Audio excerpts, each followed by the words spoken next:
Hoy te traigo algunas alternativas para aliviar la tos de manera natural. La tos juega un papel fundamental en la eliminación de los elementos irritantes e infecciosos del cuerpo, pero puede resultar muy molesta. El mejor tratamiento para la tos dependerá de la causa subyacente. Existen muchas posibles causas, entre las que se incluyen las alergias, las infecciones y el reflujo ácido.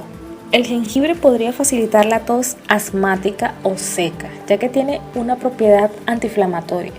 También puede aliviar las náuseas y el dolor. Prepare un té de jengibre con 20 o 40 gramos de jengibre fresco en una taza de agua caliente. Deje que se enfríe durante unos minutos antes de beberlo. Añada miel o el zumo de un limón para mejorar el sabor y calmar aún más la tos. Estudios sugieren que algunos componentes antiinflamatorios presentes en el jengibre pueden relajar las membranas de las vías respiratorias, lo que reduce aún más la tos. Tomar líquidos. Lo más importante para la tos o el resfriado es mantenerse hidratado. Las investigaciones indican que ingerir líquidos a temperatura ambiente pueden aliviar la tos, la secreción nasal y los estornudos.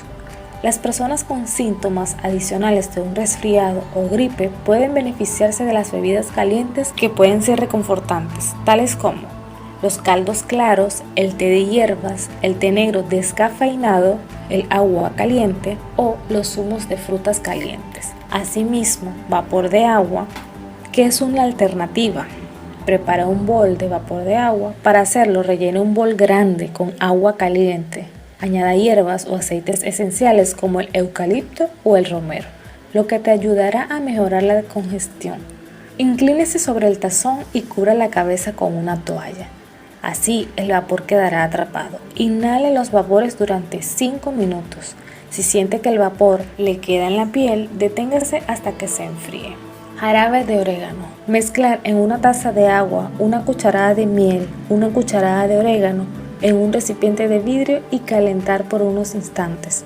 Cuando esté caliente, tome el jarabe a continuación. Se debe tomar este jarabe de 2 a 3 veces al día. Los jarabes a base de miel no deben administrarse a niños menores de 1 año de edad, debido al riesgo de botulismo, que es un tipo de infección grave. Las personas que quieran usar remedios naturales para tratar la tos deberían buscar recursos y marcas. También deberían ser conscientes de que algunas hierbas y suplementos pueden interferir con los medicamentos, lo que puede provocar efectos secundarios no deseados. Si presenta una tos grave, persistente durante algunas semanas, es esencial que consulte a su médico de cabecera.